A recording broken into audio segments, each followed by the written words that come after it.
in recent weeks. J-Max, so I ask you, is Mike Tomlin coaching for his job security? No. How are you going to fire Mike Tomlin regardless of what goes down this weekend, Greg? Think about it. Their playoff hopes don't rest on what they do. I mean, another game has to go their way for them to get in the playoffs. And I've been a big critic of Mike Tomlin, guys. James Harrison, I know you have as well. I'm just telling you, I don't think he's been awful this season. He coached a great game against the New England Patriots, and I like the aggressive nature that he went with in the fourth quarter against the Saints. Greg, I love that move with the fake punt. It didn't work, but I'm not going to judge the results. I'm going to judge the process, and I think he's had a pretty good year. And, Greg, my second layer to this, who are you going to hire? You know, you're not going to bring in some hotshot offensive coordinator to work with Ben Roethlisberger. He's turning 37 in March. You can't teach an old dog new tricks. You can't bring in some new coach to deal with the egos in that locker room, Antonio Brown being one of them. I just think you got to ride Mike Tomlin and hope for a better outturn next year. I disagree with you. I don't think he's done a great job this year. He has greatly underachieved with the roster that he has. That is no question in my mind, and it shouldn't be in yours. Is he coaching for his job? No way. By no stretch of the imagination is he coaching for his job. Mike Tomlin should be there next year. His resume, his body of work speaks for itself. He should get the opportunity to right this ship. Now, if that comes next year and it don't go the way that they want to, then it won't be firing Mike Tomlin. He'll be at the end of his contract, and they may let him go and move a different direction. But his body of work allows him the leeway to not be fighting for his job, whether they make the playoffs or not. I still believe he is not, coached this team to where they should be, and he has underachieved with the roster that he has. You have an offense that has probably been a top offense the last 3, 4, 5 years, if not, a little bit longer than that. But to see what he's done with the defense and trying to get the team to actually compete and play at an optimum level week in and week out, he's not doing that. For me, I totally think he is coaching for his job security. And here's my reasoning why. When you look at, I can compare it to the Green Bay Packers. When you look at Mike McCarthy and Aaron Rodgers, what was the biggest Achilles heel? They butt heads. They clashed, and Aaron Rodgers outlasted Mike McCarthy. When you look into the National Football League, typically what gives is the head coach, because you're not going to part ways with a Hall of Famer or future Hall of Famer, potentially first ballot Hall of Fame quarterback. That just doesn't bode well for your fan base, for your organization, for the guys currently in that locker room. And when I look at Mike Tomlin, although his resume does speak for itself, he won a Super Bowl early in his career. I listened to you a couple days ago talk about how he won that on the strength of the team that Bill Cowher had put together already defensively. You were a part of that.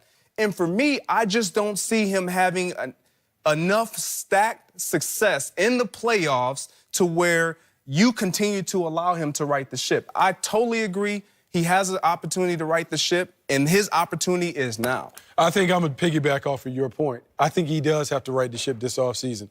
I've always felt like I'm a big Mike Tomlin fan, but he's an emotional coach. And I think because he is so emotional, his team reflects that. When I look at the Pittsburgh Steelers, I don't see an attention to detail, and I don't necessarily see the discipline to be a championship squad. You have a quarterback who seemingly kind of goes on his own when it comes to the leadership.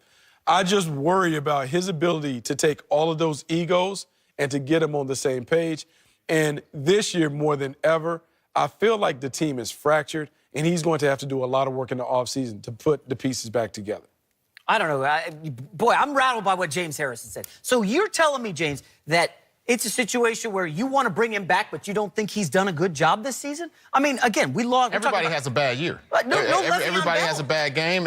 It's a lot of things that contribute to that. But to say that I'm going to get rid of him and fire him when he has a year left of his contract, that's something the Steelers don't do. The Steelers don't fire coaches. Well, they had three coaches in the last 50-something years, okay? Exactly. They don't do that. And with what he has done, with what he has built or what he acquired when he first came there, has been very good. His resume is good. Yeah, so I'm going to allow him the chance to come back next year, whether we make the playoffs or not, and have an opportunity to right that ship. Can I pose this question?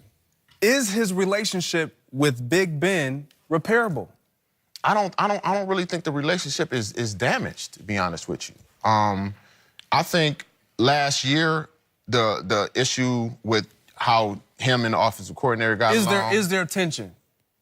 Is there tension? I don't know. I'm not there right now. Isn't there always tension, Greg? There's got to be a little push and pull, give and take between a star quarterback and a big-time head coach. Exactly to my point. There is tension, and there has to be some give and take. And typically what gives is the head coach, which is why I'm saying, if you watch I don't think your head coach is the one that has to give, because when you look at it, nobody can play this game forever, but you can coach a lot longer than you can play. And I feel like if your coach is going to be there, and he is a coach that can build a team and get your guys to play at a level that, like, say, a Belichick can get his team to play at a level that is above and beyond their actual talent, then you got to keep the coach. He's not Belichick. Moving on elsewhere in the AFC North, Baker Mayfield has been busy doing Baker Mayfield things, throwing touchdowns and shade with wild abandon. The #1 overall pick took some heat after his latest run-in, where he stared down former coach Hugh Jackson. But Baker's offensive coordinator, Freddie Kitchens, he says he doesn't have a problem with any of what Baker did. Now, Greg Jennings, I got to ask you, does Baker need to squash his beef with Hugh Jackson? Absolutely not. Oh, stop, Greg. Absolutely not. And Bucky, I see you over there, and I see you giving me that eye. And here's why. When you look at what Baker Mayfield is fueled by, he's fueled by things like this. Regardless of how he entered into the National Football League, matter of fact, let's look at it. Let's look at it. Since Hugh Jackson acquired Baker Mayfield, we can look at the numbers. 5-2, 71% completion percentage. His passing numbers have gone up. Touchdown to interception ratio gone up. All because this team is thriving off of the energy that they are seeing out of their quarterback. This is who the Cleveland Browns are. When you think about the dog pound, they're scratching and they're clawing and they're trying to fight their way back to the top. Baker Mayfield is playing with a chip on his shoulder. Hugh Jackson has a large part to play in that, and this is why he's playing well. Greg, wait. Same was when it was Texas Tech. I gotta get a timeout here. Hold up. You're telling me you want him swinging down on one of the worst coaches in NFL history, a guy who couldn't coach at all in Cleveland the last couple years. What is the value in swinging down at a guy who's already down? We know you're kicking him when he's down. What does Baker Mayfield have to use motivation from going after Hugh Jackson? Do you remember? Hold on. I'm not saying swing down on him. Do you remember the last time he spent all week talking about Hugh Jackson? Remember they beat him in the earlier meeting when they beat the Bengals 35-20. He spent all week talking about it. What happened the next game? He came out and threw 3 picks against the Texans. He wasn't focused. If he keeps talking about Hugh Jackson all week, the Ravens defense is going to eat him up this week. And you know, he's going to get clown-suited. Well, the Ravens defense may eat him up regardless. Well, we'll see. Yeah, but my thing with Baker Mayfield is not necessarily Baker. Like, this is who he is. This is who he's been. He was like this in high school. He was like this at Oklahoma. He has obviously been like this with Cleveland. I think my take is our reaction to it is so much different when Baker Mayfield does it compared to other people.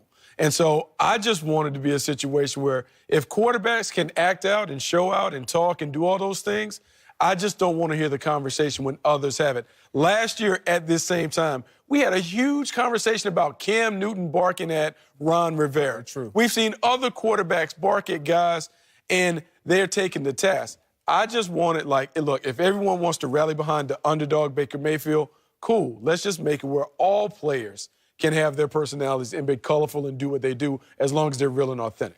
Yeah, I don't think he needs to squash his beef. I'm with you. I think that's his motivation. That's what drives him. I think as openly vocal as he is with it, I think he needs to slow down with that. But you can still hold that inner chip on your shoulder. And to be honest with you, I was in the same situation when Mike Tomlin first came in. The first thing he did in 2007 was draft 2 outside linebackers. He drafted Timmons first and Woodley second. That kept my chip on my shoulder. That let me know that it wasn't necessarily going to be a job that was given to me. At that time, I was actually sitting behind Lawrence Timmons going into the season. And because they were high-round draft choices, and Timmons ended up hurting his groin, that's how I ended up getting back into that spot, played it through, and was able to work out through it. But my whole motivation was every year, I know it's somebody coming to try and take my place, but I wasn't as open, loud, and vocal with it as Baker is. Okay, so are you staring down the GM or the coach when we make a great play and Timmons is on the bench? You're not doing that. And No, I'm thinking in my head, though. Right, okay, but then the outward showing, Bucky, here's my beef with it, okay? What happens when there is no motivation from the outside? Then you've got to motivate from within, and I don't know if Baker can do that. Is he going to call up old tweets from 3 years ago and say, hey, this guy wronged me, I'm going to dominate this. That is who he is, but I think all of us have that inside. The difference is he is so out and about with his. I think most of us look for people to slight us. In pregame, I'm looking for someone to, oh, you looking at, okay. And so we're looking for something. Baker's just a little different because he is so out with this, and we're not used to seeing a quarterback being that outspoken with it. I want you guys to think about this. If Baker Mayfield wasn't as outward the way he is and as forward about just being disturbed by what transpired, do you think that they would be on this run? Do you think that he would be able to galvanize his guys the way he has been because of them feeding off of that energy? He understands what it takes to lead. Let's be clear.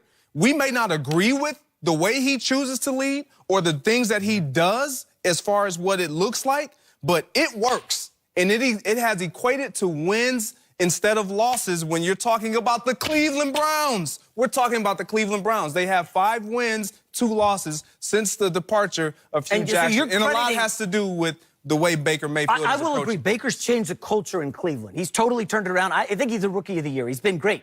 I just don't like the outward stuff. And, Bucky, you made a good point. We're not used to seeing quarterbacks act like this. Is this the new generation, the social media generation, the Fortnite generation, guys celebrating differently? Well, I think it can be because if you go back and you think about 7-on-7, if you go to a 7-on-7 event and the way these guys do it, it's a little more individual. It's a little more me than we. I think the change is we've always viewed the top quarterbacks as being very presidential. When Peyton Manning and Tom Brady were at the top of the league, they carried themselves a certain way. We even look at how they go to press conferences and how they're buttoned up. It is changing. And so now we have to kind of wrap our brain around there's a different style quarterback that can enter the league, and we kind of have to get used to seeing that. I don't think there's a problem with that. Baker Mayfield, keep doing what you're doing. Stick around. Later in the show, McIntyre and I will give you our very first approval rating for Baker Mayfield. We'll see what effect his recent run-in with Hugh Jackson has had and where we